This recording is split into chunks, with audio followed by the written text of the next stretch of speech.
नमस्ते दोस्तों, मैं आयुष आपका एक बार फिर से स्वागत करता हूँ यात्री सेंट्रल चैनल पर। कैसे हैं आप लोग? आज के इस वीडियो में हम आपको लेकर चलेंगे पश्चिम बंगाल की राजधानी कोलकाता की ओर। ये शहर ब्रिटिश शासन के दौरान भारत की पूर्व राजधानी थी और इसे सिटी ऑफ जॉय के नाम से भी जाना जाता है। कोलकाता अपनी विरासत, कला, संस्कृति, साहित्य और शानदार वास्तुकला के लिए पूरे भारत भर में प्रसिद्ध है। आपने यहाँ की दुर्गा पूजा, यहाँ के स्वादिष्ट बंगाली व्यंजन और मिठाइयों के बारे में जरूर सुना होगा। आज के इस वीडियो में हम आपको कोलकाता घूमने की सारी जानकारी देंगे। इस वीडियो में हम कोलकाता पहुँचने से लेकर वहाँ लोकल घूमना, खाना पीना, होटल्स और इस ट्रिप का प्लानिंग और बजट सब कुछ कवर करने वाले हैं। तो बने रहिएगा हमारे साथ इस वीडियो के अंत तक और आइए चलते हैं कोलकाता की सैर करने। दोस्तों, हुगली नदी के तट पर बसा हुआ कोलकाता भारत के प्रमुख महानगरों में से एक है। कोलकाता का इतिहास बहुत पुराना और समृद्ध है। आज़ादी के समय ये क्रांतिकारियों और आज़ादी के लिए लड़ने वाले नेताओं की सबसे बड़ी कर्मभूमि थी। यहाँ के सौंदेश, रसगुल्ला से लेकर हावड़ा ब्रिज, भारत की पहली मेट्रो और हेरिटेज ट्राम काफ़ी प्रसिद्ध है। आइए वीडियो में हम सबसे पहले बात करते हैं कि आपको कोलकाता पहुंचना कैसे है। यहाँ तक आने के लिए आपके पास बाई रोड, ट्रेन और हवाई मार्ग तीनों के ऑप्शंस हैं। आप बाई रोड कोलकाता अपनी गाड़ी, टैक्सी या फिर बस के द्वारा आ सकते हैं। ये शहर भारत के प्रमुख राष्ट्रीय राजमार्ग 12 और 16 के द्वारा आसपास के शहरों से जुड़ा हुआ है।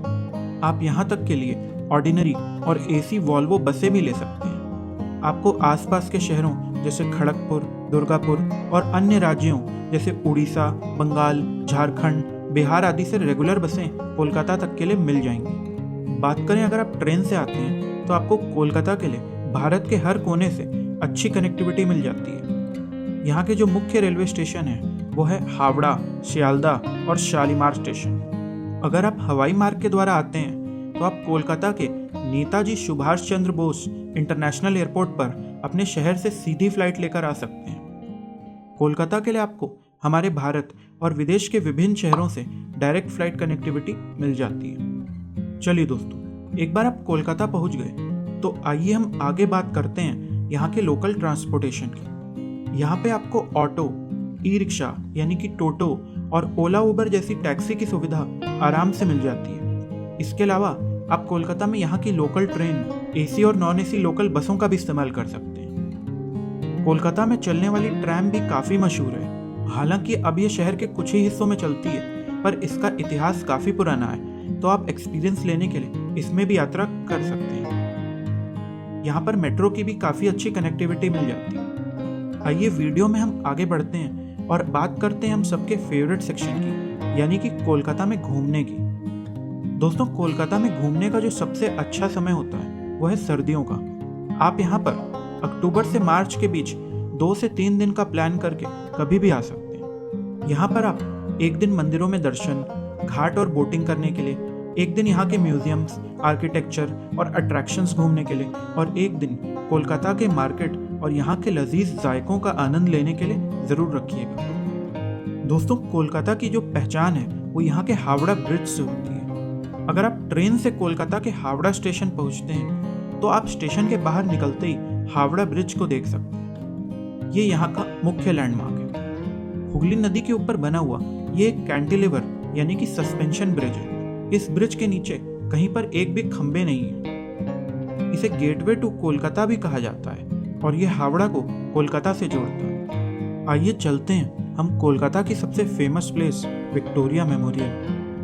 इसे इंग्लैंड की महारानी विक्टोरिया की याद में सन 1906 से 1921 के बीच में बनाया गया था। दोस्तों, विक्टोरिया मेमोरियल कॉम्प्लेक्स काफ़ी बड़े एरिया में फैला हुआ है और ये सफ़ेद संगमरमर से बना हुआ है। इसका आर्किटेक्चर बहुत ही खूबसूरत है और इसके अंदर एक म्यूजियम मौजूद है। उस जमाने में इस मेमोरियल को बनाने के लिए 1 करोड़ 5 लाख रुपए का खर्च आया था।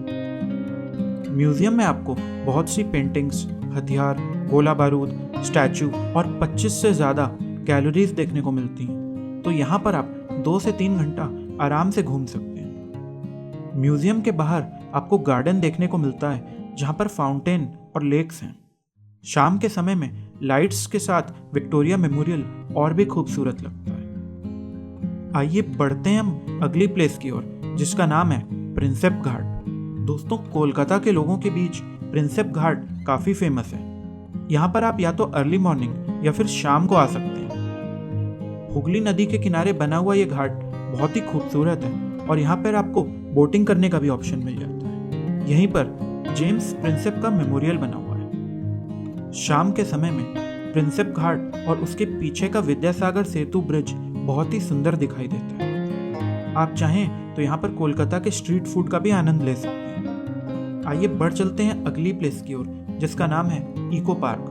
दोस्तों, 480 एकड़ में फैला हुआ कोलकाता के न्यू टाउन एरिया में स्थित इको पार्क भारत का सबसे बड़ा इको टूरिज्म पार्क है। इको पार्क में आप घास के मैदान से लेकर शहरी जंगल, अलग अलग theme park, entertainment zone, laser show, musical fountains, lake, butterfly park, फूलों के बगीचे, इन सभी का आनंद ले सकते हैं।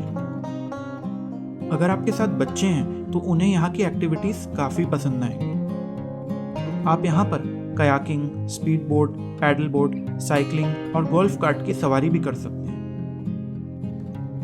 दोस्तों, इस पार्क के अंदर जो सबसे लोकप्रिय स्थान है वो है यहाँ का 7 वंडर्स पार्क। असल में आपको 7 वंडर्स घूमने के लिए अलग अलग देशों की यात्रा करनी पड़ती है, पर आप इस पार्क में इनका दीदार एक ही जगह पर कर सकते हैं।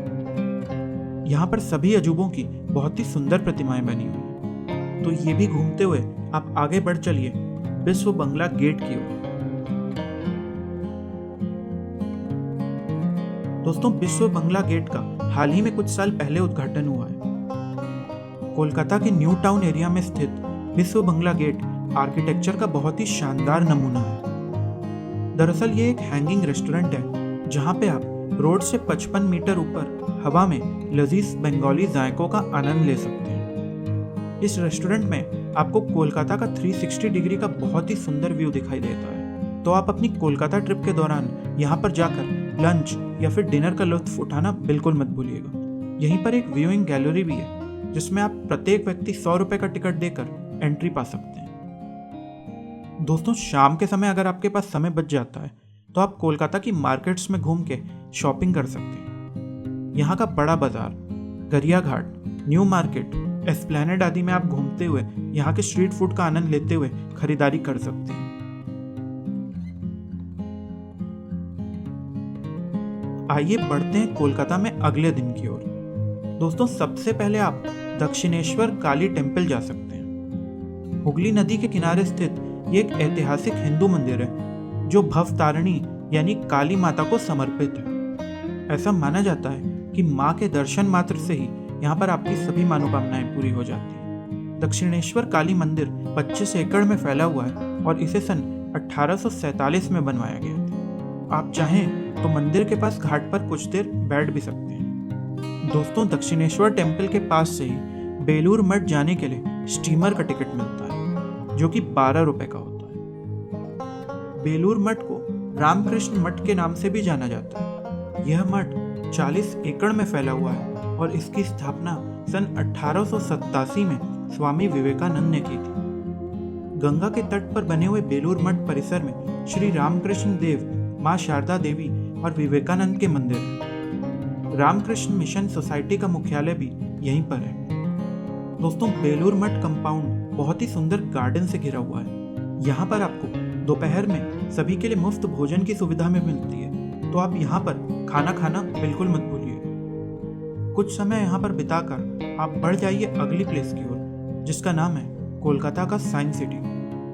कोलकाता का साइंस सिटी भारत का सबसे बड़ा और पुराना साइंस म्यूजियम है। इसका उद्घाटन सन 1997 में हुआ था। यहाँ आपके बच्चों के साथ साथ आपको भी बहुत कुछ नया सीखने को मिलेगा। यहाँ पे आप विज्ञान को रियल लाइफ एग्जाम्पल्स के साथ बहुत ही सुंदर तरीके से सीख सकते हैं।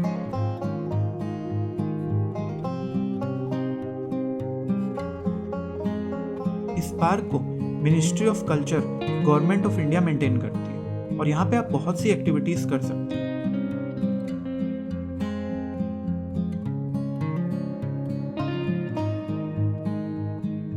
ज़्यादा जानकारी के लिए आप इस वेबसाइट पर विजिट करके इंफॉर्मेशन प्राप्त कर सकते हैं। इसके बाद आगे बढ़ते हैं हम इंडियन म्यूजियम की ओर। दोस्तों, आज़ादी के पहले इसे कलकत्ता का इंपीरियल म्यूजियम भी कहा जाता था।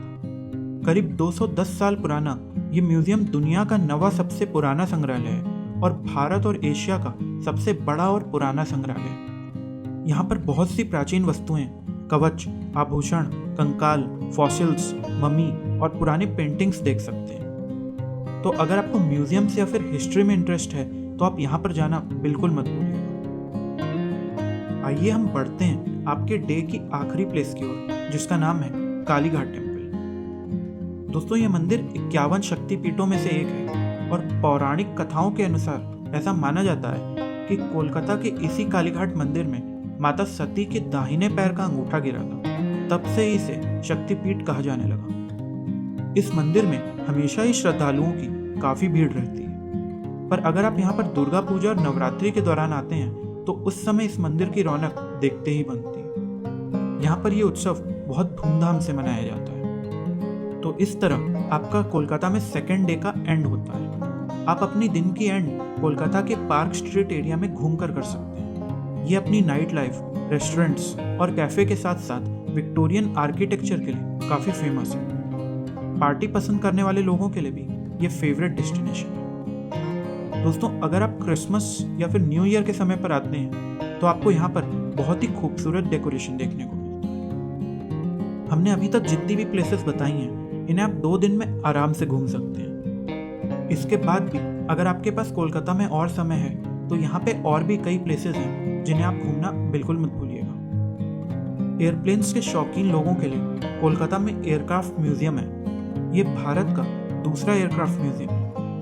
सबसे पहला एयरक्राफ्ट म्यूजियम विशाखापट्टनम में बनाया गया था। दोस्तों, इस म्यूजियम को नौसेना के विमान TU-142 के अंदर बनाया गया है। इस विमान ने करीब 30 साल तक हमारे देश की सेवा की। इसके अलावा आप कोलकाता में निको पार्क, अलीपुर जेल म्यूजियम और अलीपुर जू जा सकते हैं। अगर आपके साथ बच्चे हैं तो उन्हें पार्क और जू काफ़ी पसंद आएंगे। अगर आप क्रिकेट के शौकीन हैं और आप ऐसे समय पर जाते हैं जब ईडन गार्डन्स में मैच हो रहा है तो आप कोलकाता के ईडन गार्डन में लाइव क्रिकेट मैच देखने का एक्सपीरियंस ज़रूर लीजिएगा। तो ये थी सभी प्लेसेस जो कोलकाता में फेमस हैं और आप अपनी नेक्स्ट ट्रिप में इन प्लेसेस को इंक्लूड करना बिल्कुल मत भूलिएगा। बात करें यहाँ के फेमस फेस्टिवल दुर्गा पूजा की, तो अगर आप अक्टूबर में दुर्गा पूजा के समय आते हैं तो आपको एक बहुत ही यूनिक लाइफ टाइम एक्सपीरियंस मिलेगा। पूरा शहर को उस समय बहुत सुंदर तरीके से सजाया जाता है और जगह जगह पर माँ दुर्गा के पंडाल लगे होते हैं। ये पंडाल अलग अलग थीम्स और डिज़ाइन पर आधारित होते हैं। चलिए दोस्तों, वीडियो में आगे बढ़ते हुए हम बात करते हैं कोलकाता के किस एरिया में आपको रुकना चाहिए। आप जब भी कोलकाता आएं अपना होटल एस्प्लैनेड या धर्मतल्ला एरिया में लीजिएगा। आप चाहें तो सॉल्ट लेक साइड भी रुक सकते हैं। इन सभी प्लेसेस से आपको कोलकाता की अलग अलग जगहों पर जाने के लिए आराम से टैक्सी, मेट्रो, बस का ऑप्शन मिल जाता है। बात करें खाने पीने की, तो कोलकाता अपनी बंगाली मिठाइयों, सी फूड, बिरयानी और बंगाली क्यूजीन के लिए काफ़ी फेमस है। कोलकाता में आपको यहाँ के फेमस काठी रोल्स, कोलकाता बिरयानी, पुचका, सौंदेश, रसगुल्ला, माछ झोल, कबाब, कोशा माक्सो, रेशमी कबाब, मुर्ग टिक्का खा सकते हैं। आइए हम वीडियो के आखिरी सेक्शन में बढ़ते हैं और बात करते हैं बजट की। दोस्तों, कोलकाता के ट्रिप को कंप्लीट करने में अमूमन आपका 6,000 रुपये तक का खर्च आ जाएगा। अगर आप यहाँ पर सिर्फ 2 दिन रुकते हैं और नॉमिनल होटल लेते हैं तो आप इस ट्रिप को 4 से 5,000 रुपये में भी कंप्लीट कर सकते हैं। हम आशा करते हैं कि आपको सिटी ऑफ जॉय कोलकाता पर आधारित ये वीडियो काफ़ी पसंद आया होगा। अगर आपके मन में कोई भी सवाल है या फिर इस वीडियो से संबंधित कोई राय या सुझाव है तो नीचे कमेंट बॉक्स में लिखना बिल्कुल मत भूलिएगा। शेयर कर दीजिएगा इस वीडियो को अपने दोस्तों और परिवारजनों के साथ। और अगर आप हमारे चैनल पर पहली बार आए हैं तो इसे सब्सक्राइब करके हमारी फैमिली का हिस्सा बनना बिल्कुल मत भूलिएगा। मैं मिलता हूँ आपसे किसी और प्लेस पे एक नए वीडियो के साथ। तब तक घूमते रहिए। जय हिंद।